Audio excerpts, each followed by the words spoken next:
सामन्तवादका विरुद्ध, वैदेशिक हस्तक्षेपका विरुद्ध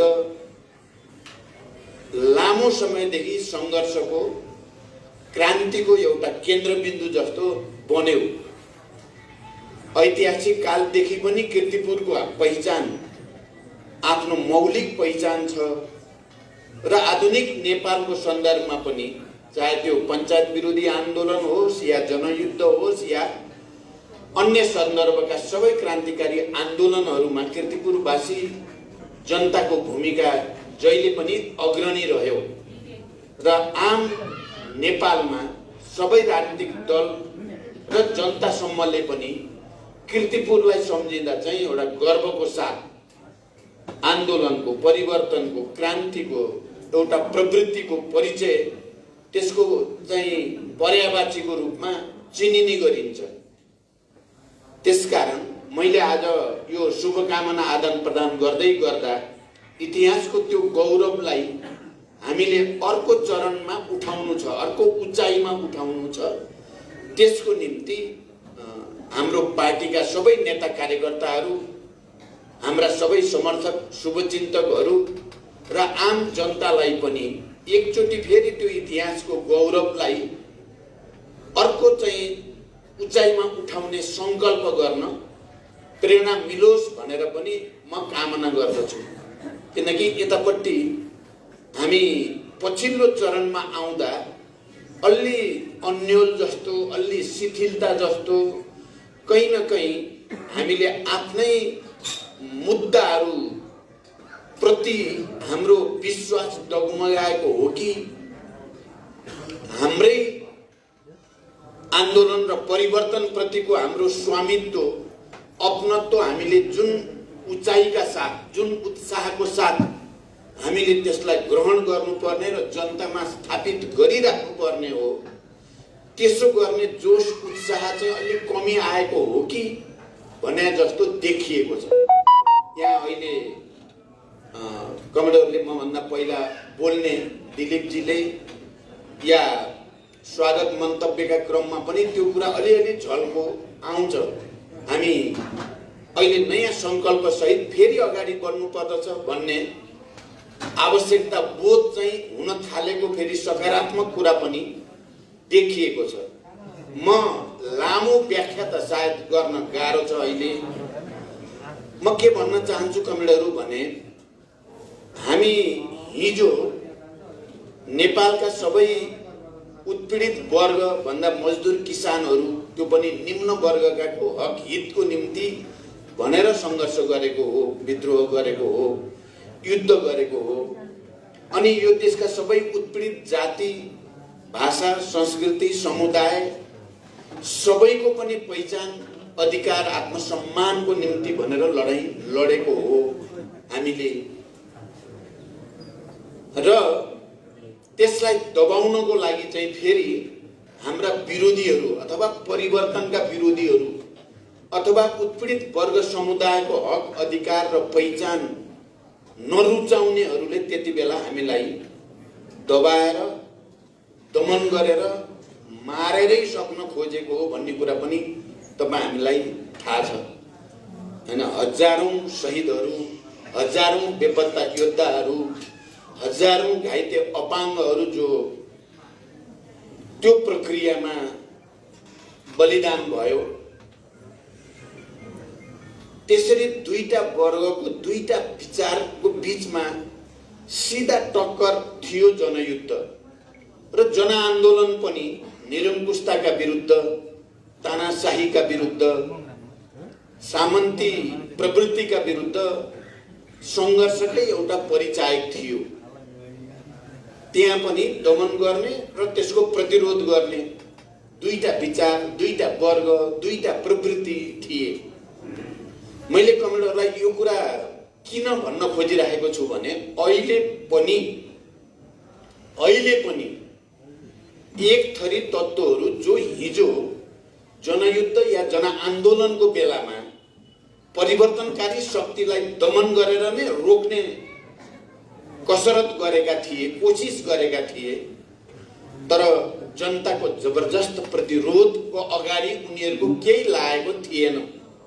र उनीहरू थोरै पछाडि हटेर हामी माओवादीहरूले जुन मूलभूत राजनीतिक मुद्दाहरू उठाएका थियौं त्यसमा सहमति गरेका थिए। संविधान सभाको निर्वाचन, संघीय लोकतान्त्रिक गणतन्त्रको स्थापना, समावेशी समानुपातिक राज्य, मौलिक अधिकार जनतालाई विभिन्न किसिमका, यो सबै विषयमा उनीहरू चाहिँ सहमति जनाएका थिए। हामी जो विद्रोहमा थियौं, हामीले पनि विश्व परिस्थिति, क्षेत्रीय परिस्थिति, देशको समग्र शक्ति सन्तुलन, विदेशी शक्ति केन्द्रहरूका तमाम षड्यन्त्रहरूलाई हेरेर र खास गरी निरङ्कुश राजतन्त्रले जसरी षड्यन्त्र गरेको थियो त्यसलाई परास्त गर्नको लागि बुर्जुवाहरूसँग पनि सम्झौता गरेर भए पनि अगाडि जानु उचित छ। जनयुद्धको तागतलाई शान्ति प्रक्रिया मार्फत गणतन्त्र स्थापनासम्म लान सकिन्छ। त्यसकारण हामीले बरु उनीहरूसँग सहकार्य गरेर राजतन्त्रको अन्त्य गराउने र नयाँ युगतिर देशलाई लैजाने र क्रमशः फेरि जे उपलब्धि हुन्छन् ती उपलब्धिहरूमा टेकेर फेरि अगाडि जाने बाटो अपनाउनु बुद्धिमानी हुन्छ भन्ने ठान्यो हाम्रो पार्टीले त्यति बेला। र हामीले 12 बुँदे समझदारी गर्यौं, तपाईहरु सबैलाई थाहा छँदैछ। अनि संविधान सभाको निर्वाचन भयो आदि इत्यादि। तर अहिले 15-16 वर्षपछि घटनाक्रम तपाईं हामीले गहिरो गरी हेर्यो भने बुर्जुवाहरूले या प्रतिक्रियावादीको पनि एउटा हिस्साले हिजो राजतन्त्रका विरुद्ध हामीसँग गरेको सम्झौता ट्याक्टिकल मात्रै थियो भन्ने देखिया छ। उनीहरूले हाम्रो शक्ति बढ्दै गएको, दबाएर सिद्ध्याउन नसकिने भएको, त्यसो गर्छौं भन्दा उनीहरू आफै सिद्धिन सक्ने खतरा देखेको हुनाले उनीहरूले कार्यनैतिक रूपमा एउटा कौशलको रूपमा बनाउन मात्रै संविधान सभा, संघीय लोकतान्त्रिक गणतन्त्र, समावेशी समानुपातिक धर्मनिरपेक्ष भनेको रहेछन्। अलिकति हामी शिथिल हुँदा, माओवादी विभाजित हुँदा र माओवादी पार्टीका नेता कार्यकर्ताहरू अलिकति व्यक्तिगत काममा लाग्न थाल्दा या विचारमा, राजनीतिमा, संगठनमा जसरी लाग्नु पर्ने हो त्यसरी लाग्न छोडेको देख्दा बुर्जुवाहरूको मनोबल उठ्यो। जसले हिजो बाध्य भएर हामीसँग सम्झौता गरेका थिए उनीहरूलाई अब लाग्यो अब माओवादी सिद्धिन थालेको छ। यही बेलामा यो संविधान पनि ज्याचुत पार्नु पर्छ, यो संघीय लोकतान्त्रिक गणतन्त्र पनि घाँडो हो, यसलाई पनि हटाउनु पर्छ, धर्मनिरपेक्ष पनि ठीक छैन, यो समावेशी समानुपातिक भनेर बेकारमा दलितहरू, महिलाहरू, जनजातिहरू, मधेसीहरू, मुस्लिमहरू सबैलाई राज्य संयन्त्रमा तलदेखि माथिसम्म प्रतिनिधित्व गराउने पनि यो माओवादी नै हो। त्यहाँ अब ती समुदायहरू पनि खै माओवादी पनि के हो भन्ने ठानेको छ समुदायले पनि।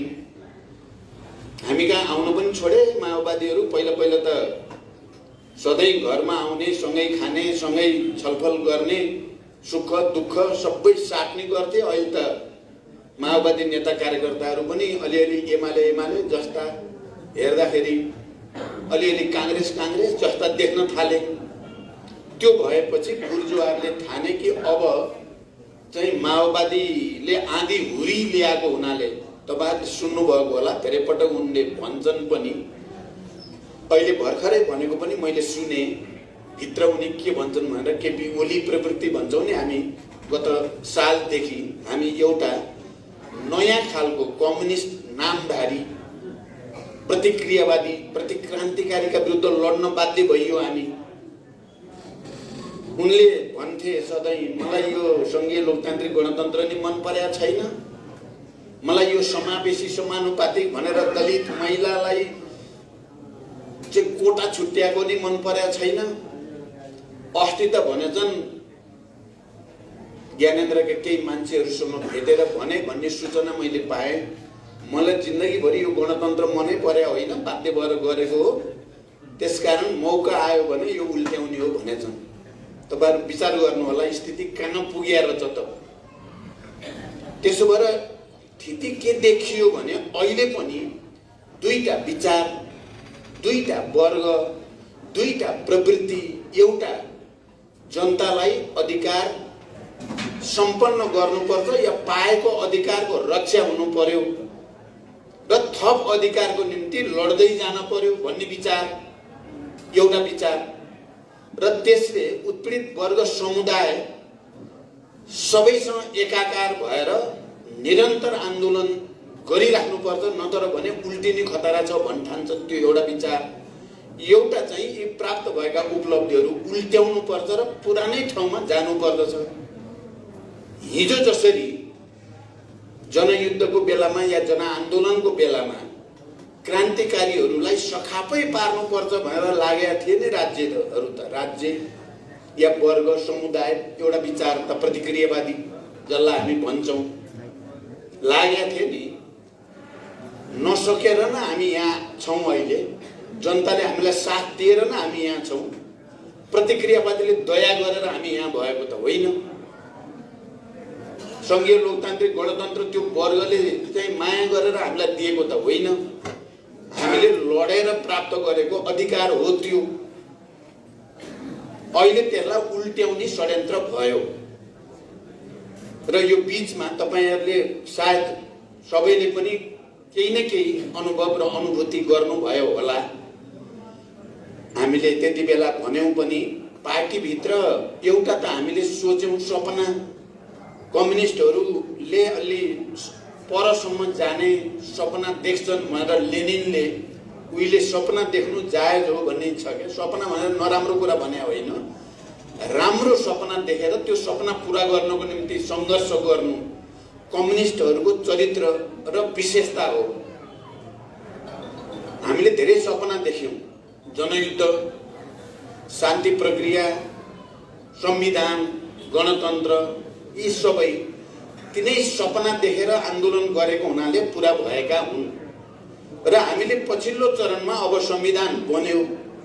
संविधान यद्यपि त्यसमा थुप्रै अधुरा अपुरा छन्, हामीले भने जस्तै त भएको छैन, तर फेरि पनि अहिलेलाई यति नै प्राप्त गर्न सकिने भएको हुनाले त्यति लिएर अगाडि जाने भन्यौं। हामीले मतभेद पनि राख्यौं संविधान सभामा, यतिले पुग्दैन, भोलि हामी अनुकूल समयमा यी चीज संविधान संशोधन गरेर लानुपर्छ जनताको भावना र आवाज अनुसार भनेर पनि भन्यौं। तर अहिले गत सालदेखि प्रतिनिधि सभा विघटनका कुरा जे भए, हामीले त देखेको सपना के थियो भने कम्युनिस्टहरू जति सबैलाई एकताबद्ध गर्ने, एउटा शक्तिशाली पार्टी बनाउने, त्यो पार्टीलाई सही दिशामा, सही विचार र लाइनमा नै लिएर जाने र अनि सामाजिक न्याय सहित आर्थिक विकास र समृद्धिको एउटा नयाँ समाजवादी अर्थतन्त्रको, राजनीतिको, संस्कृतिको जग बसाउने भन्ने सपना देखायो हामीले। तपाईहरुलाई थाहा छ, कतिपय साथीहरूले भन्छन् पार्टीले गल्ती गर्यो, केपी ओली जस्तासँग एकता गरेर भन्ने पनि कतिपयलाई लाग्छ। प्रश्न मनमा तपाईहरु मध्ये पनि कतिलाई लाग्छ होला, लागे पनि होला, किन गर्न पर्यो। तर हामीले देखेको सपना नराम्रो थिएन र हाम्रो सपना सही थियो भन्ने कुरा कम्युनिस्ट देशभरिका कार्यकर्ता र जनताले, समर्थक जनतामा जो ऊर्जा पैदा भयो र झन्डै 2/3 पुर्याइदियो नि। हामीले लिएको नीति गलत हुन्थ्यो भने त जनताले र कार्यकर्ताले त्यत्रो उभारको साथ समर्थन गर्दैनथ्यो। त्यहाँ नेतृत्वको विचार, नेतृत्वले देखेको सपना एउटा महान सपना नै थियो, हो नै थियो। तर यो प्रतिक्रियावादीहरूलाई सही भएन, प्रतिक्रान्तिकारी जाली फटाहरूलाई सही भएन। कारण उनीहरूले डे 1 देखि पहिलो दिनदेखि नै षड्यन्त्रहरू सुरु गरे र सबभन्दा बढी षड्यन्त्र तपाईँ हामीलाई थाहा छ दुनियाँभरि प्रतिक्रान्ति हुँदा प्रतिक्रान्ति चाहिँ भन्ने कुरा वास्तवमा तपाईँ हामी हेर्यौँ भने रुसी क्रान्ति भन्छौँ नि हामी समाजवादी क्रान्ति लेनिनहरूको नेतृत्वमा सम्पन्न भएको क्रान्तिदेखि माओको नेतृत्वको क्रान्तिसम्म थुप्रै दुनियाँका चाहिँ युरोपका थुप्रै देशमा भएका समाजवादी सत्ताहरू क्रान्तिहरू भनौँ यो पुँजीपतिले लडेर कम्युनिस्टहरूलाई पछारेर चाहिँ पुँजीवाद आएको कहीँ पनि होइन। एकदम हेक्का राख्नु होला, यो महत्त्वपूर्ण कुरा छ। सबै ठाउँमा पार्टीभित्र नै नेताहरूलाई नै वैचारिक ढङ्गले विकृत गराएर अथवा अन्य तरिकाले खरिदेर साम्राज्यवादीहरूले या भित्र फुट पारेर या नेताहरूलाई चाहिँ राष्ट्रिय र अन्तर्राष्ट्रिय तागतको साथ चाहिँ त्यसलाई पतन गराएर चाहिँ कम्युनिस्ट पार्टी भित्रैबाट प्रतिक्रान्ति भएका छन्। के रुसमा प्रतिक्रान्ति भएको अमेरिकाले सेना ल्याएर लडेर भयो र या रुसका पुँजीपतिहरूले कम्युनिस्टहरूलाई चाहिँ का विरुद्ध लडाईँ लडेर चाहिँ भएको हो त? तपाईँ हेर्नुभयो भने कहीँ पनि दुनियाँमा कम्युनिस्टहरू सिद्धिएको या कम्युनिस्ट क्रान्ति असफल भएको या प्रतिक्रान्तिमा बदलिएको छ भने त्यो कम्युनिस्ट पार्टीभित्रकै केही मान्छेहरू पतित भएपछि अनि प्रतिक्रान्ति त्यहीँबाट भएको छ।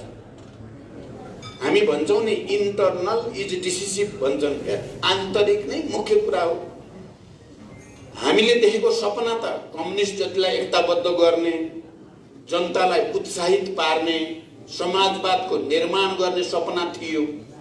तर संसारभरिका प्रतिक्रियावादी र देशभरिका प्रतिक्रियावादीहरूले ओली जस्तो अवसरवादी भेटे, उसलाई सिँगार पटार गरे, उसलाई मलजल गरे, उसलाई भरथेक गरे, धेरै किसिमले उसलाई आफ्नो प्रतिनिधि जस्तो बनाए र अरूले गर्न नसकेको काम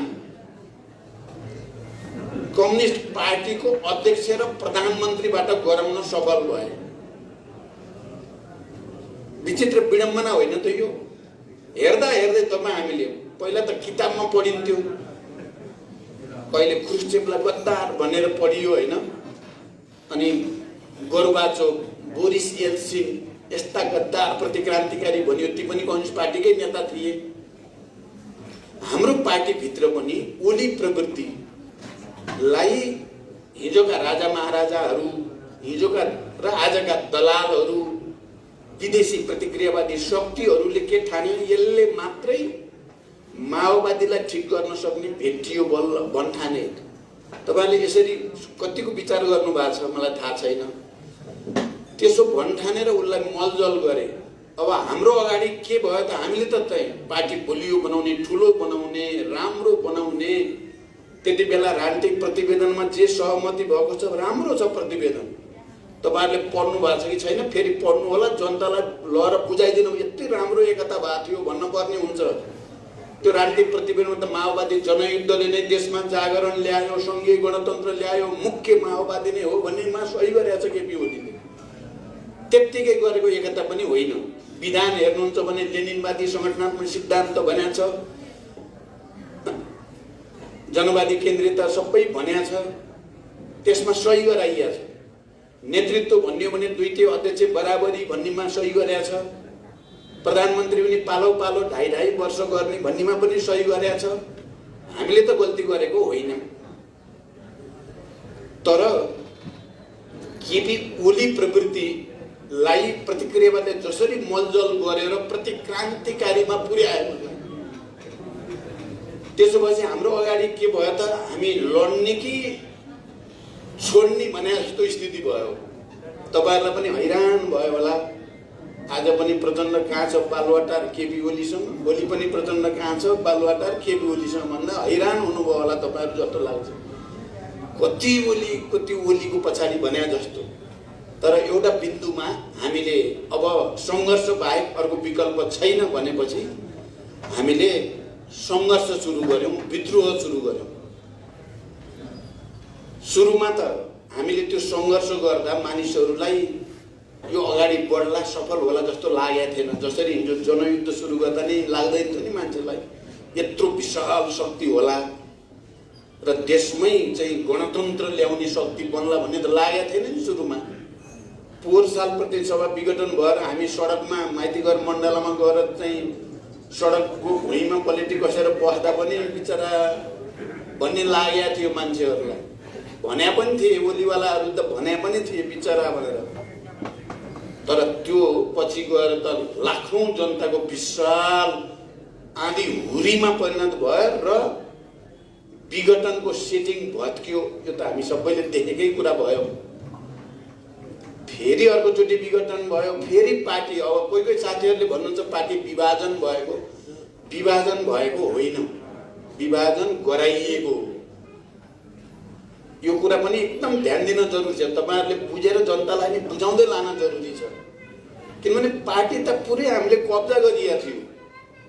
ओलीलाई त 25% एउटा बिन्दुमा त 25% ओलीको पक्षमा 75% हाम्रोमा बनाइयो। यो यथार्थ हो। यो 25 मा केपी ओली सीमित गराएर 75 चाहिँ को केन्द्रीय समितिले पटक पटक स्पष्टीकरण सोधेर आलोचना गरेर नसुध्रेपछि पार्टीबाट निकालियो ओलीलाई। त्यो चाहिँ 2/3 भन्दा बढीले निकाल्यो भने हामीले त्यो 2/3 माओवादी मात्रै भएर, पूर्व माओवादी मात्रै भएर 2/3 भए त होइन। त्यो त एमाले समेत मिलेर भयो भने त 2/3 संसदबाट हटाइयो, बहुमतले दल नेताबाट हटाइयो, प्रधानमन्त्रीबाट हटाउने र दल नेता मलाई निर्वाचित गर्यो बहुमतले र केही दिनपछि म प्रधानमन्त्री हुने पक्का भयो। यो हामी हारे हो त। हामीले एकता गरेको गल्ती भयो त। हाम्रो पक्षमा 75% नहुनु पर्ने नि त। त्यो त सही रहेछ भन्ने पो देखियो त। संसदले चाहिँ हामीलाई निर्वाचित गरेर प्रधानमन्त्री बनाउने प्रस्ताव त नगर्नु पर्थ्यो नि त। गरेपछि त हामीले जितेको भन्ने भयो। तर पछि अदालतले दुईटा पार्टीको त्यही दिन, जुन दिन मलाई दल नेता चुनियो र प्रधानमन्त्री बनाउने निर्णय गरियो, त्यही दिन अदालतले दुईटा पार्टी आफ्नो ठाउँमा जाने भन्यो। त्यसपछिको तपाईहरुलाई सबै कथा थाहा छँदैछ। तर फेरि हामी विघटनवादका विरुद्ध जरुरी पर्छ भने हामीले भन्यौं नयाँ जनयुद्ध। अहिले हतियार बोकेर युद्ध होइन, जनतालाई साथमा लिएर सङ्घर्ष। त्यसलाई मैले परिभाषित गर्दा नयाँ जनयुद्ध हो यो भनेको थिएँ। तपाईहरुले सुन्नुभयो होला। हामी जरुरी पर्यो भने चाहिँ लास्टसम्म लड्छौं। जेल नेल जान पर्यो फेरि जान्छौं भनेर गएर पलेटी कसे हो नि सडकमा। तर यो प्रतिक्रान्तिलाई परास्त गरी छाडिन्छ। यो संविधान खारेज गर्न खोज्ने, जनताका उपलब्धि मास्न खोज्नेलाई सिद्ध्याइन्छ भनेरै लड्या हो नि हामी। र हामीले जित्यौं। दुवै पटक हामीले जित्यौं। पछि गठबन्धन बनाएर फेरि हामीले सरकार पनि नयाँ बनायौं, जसको आधार हामीले तीनटा भन्यौं। संविधानको रक्षा, लोकतन्त्रको रक्षा र राष्ट्रियताको रक्षा। त्यसको आधारमा गठबन्धन। किनभने संविधान र राष्ट्रियतामाथि घात गर्ने प्रवृत्तिका विरुद्ध गठबन्धन भनेर गर्यौं हामीले। र त्यो गठबन्धनबाट हामी अहिले यहाँसम्म छौं। अब त्यो गठबन्धनबाट केन्द्रमा मात्रै सरकार बनेन, अब चाहिँ 6वटै प्रदेशमा पनि ओली प्रवृत्तिलाई परास्त गरियो। 1-2 दिनपछि 1 नम्बर प्रदेशमा पनि हाम्रो गठबन्धनकै सरकार बन्दैछ। यो ठाउँसम्म हामी आयौं। यहाँसम्म आउँदा जनताले र हाम्रा अलिकति के हो त माओवादी भन्नेलाई पनि, या कतिपयले चाहिँ सिद्धिए अब माओवादी भन्नेहरूले चाहिँ फेरि देशको राजनीतिको केन्द्रमा त माओवादी नै आइपुग्यो, माओवादी केन्द्र नै आइपुग्यो। उनीहरूले अनेक किसिमले प्रचण्डलाई ह्युमिलिएट गर्ने, घेराबन्दी गर्ने, अपमानित गर्ने, निराश बनाउन खोज्ने अनेक प्रचारका बीचबाट पनि फेरि लिडरसिप त माओवादी हेडक्वार्टर नै भयो। अहिले जनताले त्यो कुरा बुझेका छन्। म त तपाईहरुले देख्नुभयो, अस्ति चितवन गएँ, फेरि त्यसपछि सर्लाही पुगेँ। देशभरिका रिपोर्ट पनि मैले लिइराखेको छु। अहिले एउटा बिस्तारै माओवादी नै रहेछ हामीलाई माया गर्ने भन्ने जनताले फेरि एकचोटि विचार के भयो भन्न थालेको। अब चाहिँ ठिक हुन थालेको हो कि भन्ने जनतालाई परेको छ र जनताले अब करिब 64 को जस्तै माओवादीलाई नै बरु साथ दियो भने हामीले राष्ट्र पनि बच्ने, संविधान पनि बच्ने, जनताको पनि हित हुने भन्ने चाहिँ बिस्तारै हुन थालेको छ। मैले देशभरिको भनेको, यो देशभरिको प्रवृत्ति हो। तपाईहरुको यहाँ कति छ तपाईहरुले बुझ्नुहुन्छ। जनतामा त्यो चाहिँ आउन थालेको छ।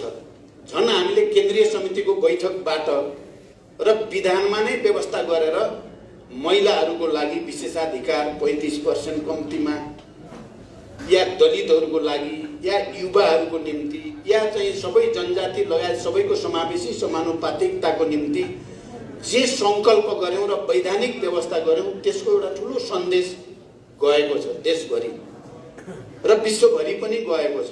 तपाईहरुले यो कुरालाई जनताको बीचमा पुर्याउन जरुरी छ। तपाईहरुले यहाँ भन्नुभयो नि, हामी पुराना मुद्दाहरुमा फेरि दृढताका साथ फर्कने र तिनलाई जनतामा नयाँ सिराबाट स्थापित गर्ने अभियान चलेको छ। अहिले फेरि माओवादीतिर प्रवेश गर्ने आउने लहर चाहिँ तराईतिर अझ मुख्य रूपमा निकै ठुलो आउँदैछ है नम्बरहरु। अस्ति त मैले 500-700 शिक्षकहरु, टिचरहरुलाई पार्टीसँग एकताबद्ध गराएर आए अस्ति सर्लाहीमा। त्यहाँ जाँदा प्रदेश नम्बर 2 का साथीहरुको भने हजारौं लहर भर्खर शान्ति प्रक्रियामा आउँदा तराईमा माओवादी मय भएको थियो। झापादेखि तपाईको चाहिँ कञ्चनपुरसम्म, तर बीचमा निकै ठुलठुला षड्यन्त्र भएका थिए माओवादीका विरुद्ध भ्रम छर्नको लागि। माओवादीले संहिता छोड्यो भनिदिएर ठुलठुला हत्याकाण्डहरू मच्चाए नि। गौर हत्याकाण्ड, भयानक हत्याकाण्ड, यी सबैद्वारा निकै ठुलो भ्रम पारिएको थियो तराईमा। तर अहिले तराईमा पनि जनताले, मधेसमा बस्ने सबैले माओवादी नै हाम्रो असली मित्र रहेछ भन्ने चेतना फेरि पैदा भएको छ। र पार्टी जो शिथिल भएको थियो 3 वर्षदेखि, अब अहिले सदस्यता वितरण कमिटी निर्माण चाहिँ अब सम्मेलनको तयारी भन्दा देशैभरि गति पैदा भएको छ। अलि चल्न थालेको छ पार्टी। उभारै आइसकेको छैन अझै। थोरै मेहनत तपाईँ हामी सबैले गर्ने हो भने उभार आउने स्थिति छ। उभार आयो भने हामीलाई कसैले रोक्नै सक्दैन। मुद्दा हामीसँग छ, नेतृत्व हामीसँग छ, विचार हामीसँग छ, राजनीति हामीसँग छ, नेता कार्यकर्ताको विशाल पंक्ति पनि हामीसँग छ। त्यसकारण अहिले त्यस्तो स्थिति आउँदैछ। तर अब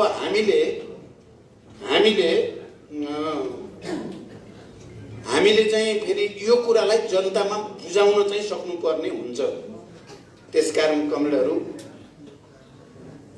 हामीले राम्रा काम गर्यौं, सामान बनायौं, तर बिक्री गर्न जानिरहेका छैनौं। हामीले मार्केटिङ गर्ने हाम्रो क्षमता अलि पुगेको छैन।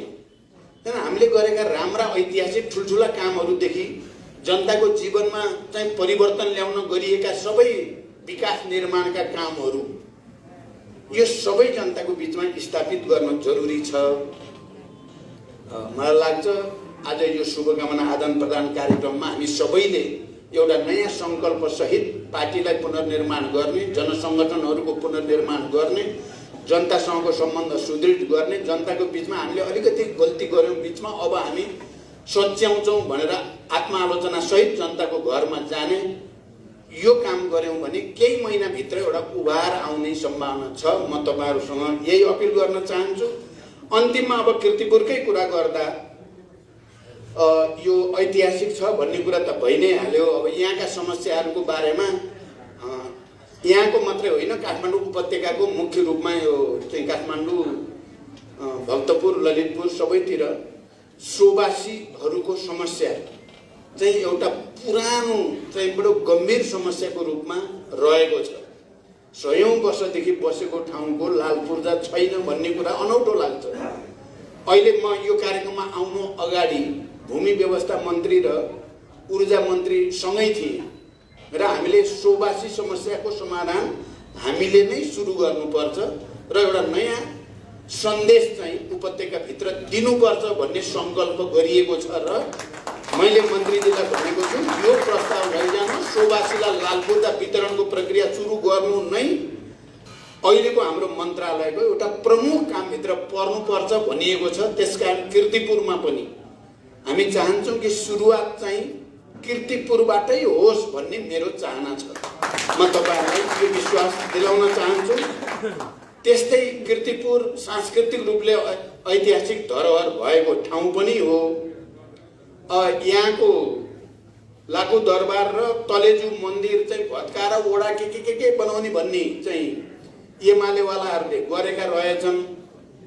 हाम्रो विचार के छ भने त्यो दरबार र तलेजुको त पुनर्निर्माण पो गर्नुपर्छ। ओडा त जता गरे पनि हुन्छ नि। त्यहाँ सांस्कृतिक सम्पदाको रक्षा गर्ने कुरा पनि कीर्तिपुरको निम्ति एउटा महत्त्वपूर्ण कुरा हो भन्ने मलाई लाग्छ। सांस्कृतिक सम्पदाको रक्षामा तपाईहरुले तलबाट पनि व्यापक रूपले आवाज उठाउन जरुरी छ। हामी माथिबाट पनि त्यसको पक्षमा आवश्यक नीति निर्माण गर्ने कुरा हाम्रो हुनेछ। यो विश्वास पनि म तपाईहरुलाई दिलाउन चाहन्छु। त्यस्तै शिक्षासँग सम्बन्धित या भौतिक पूर्वाधार निर्माण हुन त म पहिलोचोटि प्रधानमन्त्री हुँदा धेरै नै गरौँला भन्ने लागेको थियो। कीर्तिपुरमा मैले अन्त छोडेर यही कीर्तिपुरको यही निर्वाचन क्षेत्रलाई नै आफ्नो कार्यथलो बनाउने निर्णय गरेको तपाईहरुलाई थाहा छ। तर त्यति बेला पनि यही षड्यन्त्र निकै ठुलठुला षड्यन्त्र भए। हामी भर्खरै युद्धबाट शान्तिमा आएको हुनाले यो प्रक्रियाका सबै जाल जेलहरू राम्रोसँग बुझ्न पनि सकिएन। मैले त भने झिलिमिलीमै गयो 9 महिना त। तर त्यति बेला भौतिक पूर्वाधार कीर्तिपुरको लागि यसलाई मूल प्रवृत्तिमा चाहिँ जोड्नको लागि बाटोघाटो एउटा महत्त्वपूर्ण आधार हो भन्ने कुरा पटक पटक मैले भनेको थिएँ। थानकोटदेखि छैमलेसम्मको होस् या चाहिँ यहाँ बीचका बाटाहरू हुन्, यो द्वारा मात्रै यसको भविष्य चाहिँ सुधार्न सकिन्छ भन्ने थियो। गरौँला भन्दा भन्दै हिँड्न पर्ने बेला भयो। मैले त्यो कुरा पहिला पनि भनेको छु। तर अब फेरि एकचोटि हाम्रो हातमा पहल कदमी आएको छ। भौतिक पूर्वाधार निर्माणमा, शिक्षा क्षेत्रका बाँकी काम पुरा गर्नेमा, स्वास्थ्य र रोजगारीसँग सम्बन्धित प्रश्नहरूलाई पनि नयाँ सिराबाट सम्बोधन गर। अब हामी अलि अनुभवी भइया छ कमरेहरू। अब चाहिँ अलि अनुभवी। पहिलो भन्दा दोस्रो पटक प्रधानमन्त्री हुँदा तपाईहरुले देख्नुभयो धेरै कुरा हामीले सम्हाल्यौं, देशै सम्हाल्यौं। न त देशै के होला भने जस्तो भएको थियो। त्यति बेला कसैले औँलो ठड्याउने ठाउँ थिएन। अब यो तेस्रो इनिङ जस्तो भएको छ। हुन त प्रधानमन्त्री त भइया छैन, सरकार भइएको छ। त्यसकारण यो पटक हामीले राम्रो काम गरेर जनताको मन जित्नुपर्छ। यिनै कुराको निम्ति तपाईहरुले पनि आवाज उठाउनुहोस्। हामी पनि त्यसमा आफ्नो सबै अनुभव र क्षमता सहित तपाईहरुलाई सहयोग गर्छौं भन्ने प्रतिबद्धता सहित